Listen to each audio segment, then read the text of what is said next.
আগামী নির্বাচন অবাধ, সুষ্ঠু ও নিরপেক্ষ হওয়ার আশা বুমেরাং হবে। Staff reporter. ইসলামী আন্দোলন বাংলাদেশের সিনিয়র নায়েবে আমির সৈয়দ মোহাম্মদ ফয়জুল করিম শাইখের চরমোনাই বলেছেন, দেশের মানুষ যান ও মালের নিরাপত্তাহীনতায় দিন কাটাচ্ছে।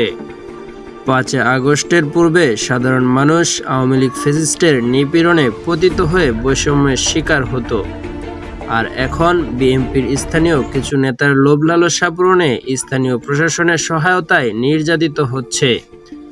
দেশে নতুন উদ্যমে চাঁদাবাজি, ছিনতাই শুরু হয়েছে। তিনি বলেন, সোমবার বরগুনা জেলা ইসলামী আন্দোলন বাংলাদেশের সিনিয়র সহসভাপতির প্রতিষ্ঠানে গিয়ে স্থানীয় বিএনপির নেতারা ৩০% কমিশন দাবি করছে। ঘটনা ফেসবুকে লেখার কারণে বরগুনা জেলার বিএনপির সাবেক সাংগঠনিক সম্পাদক ও ছাত্রদলের প্রাক্তন বরগুনা জেলার সহসভাপতি রেজবুল কবির তার ভাইয়ের দোষত্রুটি না দেখে উল্টো ইসলামী আন্দোলন বাংলাদেশের নেতাকে মানহানি মামলা করার ও হসপিটাল বন্ধ করে দেওয়ার হুমকি দিয়েছে। বিএনপি নেতার পক্ষ হয়ে পুলিশের ভারপ্রাপ্ত কর্মকর্তা ও ইসলামী আন্দোলনের নেতাকে হয়রানির হুমকি দেয়। মুফতি ফয়জুল করিম বরগুনা সদর থানার ওসিকে দ্রুত প্রত্যাহার এবং হুমকিদাতা বিএনপির নেতার বিরুদ্ধে দলীয় আইনি ব্যবস্থা নেওয়ার দাবি করেছেন।